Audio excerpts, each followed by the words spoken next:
After less than a year in operation, the Department of Government Efficiency, widely known as Doge, has officially come to an end. Launched as a bold and controversial cost-cutting initiative, Doge was initially overseen by tech billionaire Elon Musk, whose high-profile presence shaped much of the agency's identity. As headlines focused heavily on sweeping layoffs and promises of regulatory rollbacks, many wondered whether Doge ultimately fulfilled its mission.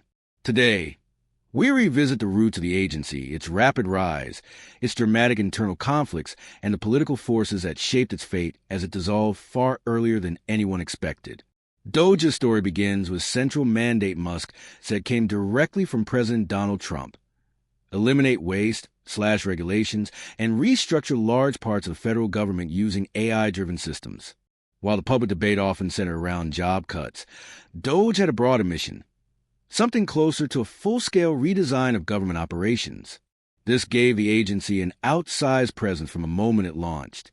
And with the already controversial Musk at the helm, the agency became one of the most watched, debated, and polarizing elements of the administration's early agenda. To understand Doge's ambitions, it helps to go back to 2024, when the idea first emerged from the growing partnership between Trump and Musk. Their alignment, often described as a political and business bromance, was built on shared frustrations about what they saw as bloated federal systems. Musk had become one of Trump's most visible supporters, appearing at events, funding major campaign efforts, and promoting shared ideas about shrinking government. As their alliance deepened, discussions intensified about creating a new entity dedicated entirely to cutting bureaucracy, reducing regulation, and accelerating government decision-making. Even the agency's name reflected Musk's online culture influence. Doge, a nod to the popular Dogecoin cryptocurrency that Musk frequently referenced. On Trump's first day back in office, the administration moved quickly. Through executive order, Doge was formed by restructuring an existing agency and giving a new mandate: eliminate waste, bloat, and insularity across the federal bureaucracy. From day one, it was clear this was not a typical federal office. It was designed to be fast, disruptive, and aggressive, an approach that would shape everything that followed. Elon Musk began as the driving force behind Doge, its architect, its public face, and its most vocal defender. Long before the agency was formally created, Musk had been promoting the idea in interviews and online posts, convincing supporters that a dramatic overhaul of government spending was possible. When Doge launched, Musk's involvement was so constant and high-profile that many viewed the agency as an extension of his personal brand. But that visibility came with consequences. His confrontations with critics, both inside and outside the administration, soon began generating tension that ultimately undermined the agency's stability.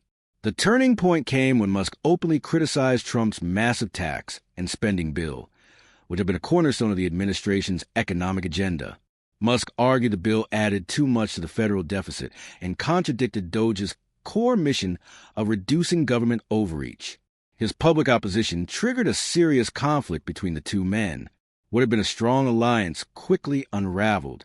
By late spring, Musk's influence faded, and by the end of May he had stepped away from Doge entirely. Without its founder, the agency entered a period of uncertainty and internal struggle. Despite Musk's departure, Doge's aggressive agenda continued at full speed for several months. The agency made headlines almost weekly by announcing layoffs, contractor cuts, and new efforts to eliminate regulations. But this rapid approach triggered legal challenges almost immediately.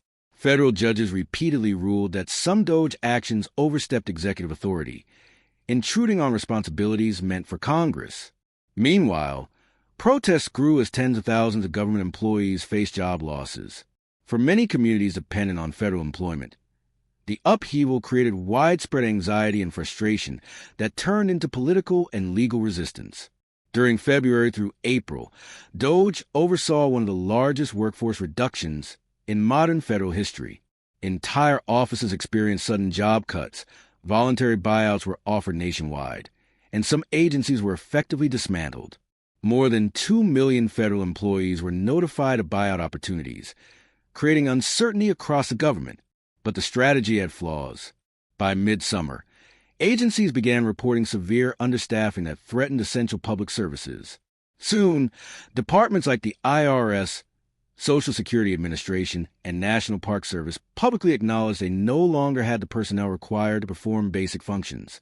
By early fall, several agencies started requesting permission to rehire employees who had taken buyouts or been laid off. This reversal highlighted the consequences of Doge's fast-paced cuts. Agencies that once praised the effort now struggle to operate, manage backlogs, and meet public needs. The situation became a source of embarrassment for Doge's leadership. What was pitched as a radical efficiency overhaul had, in many areas, resulted in decreased productivity and operational strain.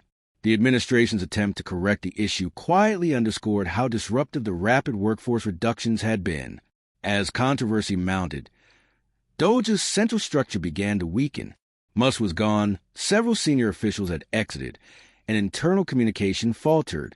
Eventually, the administration announced that Doge would no longer function as a centralized agency. Instead, its responsibilities would be absorbed back into the pre-existing office from which it had been formed. While officials insisted the spirit of Doge would live on, the dissolution marked a clear retreat from the sweeping vision that defined the agency's early months. It was, essentially, the quiet dismantling of a once prominent political experiment. Supporters of Doge argued that even without the agency, efforts to reduce government waste could continue through other departments. But critics pointed out a key challenge. Without a dedicated workforce or centralized leadership, the scope of reform would shrink dramatically. Doge had once employed more than 100 staff members coordinating cuts and regulatory changes. Without that structure, the administration would rely on scattered teams with larger, more traditional responsibilities. The question became whether the original mission, rapid, sweeping government reduction, could survive beyond the agency that once embodied it. One of the biggest questions surrounding Doge's legacy was whether it succeeded in reducing federal spending. Early in its life, Musk had made ambitious promises, claiming the agency would cut up to $2 trillion in its first year. Over time, those estimates dropped, first to $1 trillion, and then to smaller targets. By November, Doge announced savings of $214 billion, far short of the administration's expectations. While still significant, the amount represented only a fraction of the original goal, raising concerns about unrealistic projections, internal mismanagement, and inaccurate bookkeeping throughout the process. Many critics argued that Doge's financial reporting lacked clarity and consistency. Some agencies disputed the savings Doge claimed, pointing out that certain cost reductions resulted from temporary delays or paused programs rather than permanent cuts. Others argued that the economic impact of rehiring employees and restoring services would offset much of the reported savings. In the end, Doge's financial legacy became one of the most contested aspects of its history. Instead of a triumph of efficiency, it became an example of how rushed reforms can lead to confusion, litigation, and unexpected long-term costs. With Doge's dissolution, government officials began to frame the agency's end in softer terms. Instead of acknowledging its collapse, they emphasized continuity, claiming the mission would continue through existing structures. But the shift from a fast-moving standalone agency to a quieter office hidden inside the federal bureaucracy represented a fundamental change. What had once been a bold and highly visible campaign promise was now reduced to a modest set of internal tasks. For many observers, this signaled that the administration had scaled back its most ambitious goals. Trump administration representatives continued defending Doge even as evidence mounted that it no longer functioned as originally designed. Press Secretary Carolyn Leavitt repeatedly insisted that the agency's spirit survived, emphasizing continued commitments to cost-cutting. However, without formal leadership or dedicated staffing, Doge's influence became largely symbolic. The aggressive actions that defined its early months, rapid cuts, regulatory elimination, and sweeping reforms, were no longer feasible.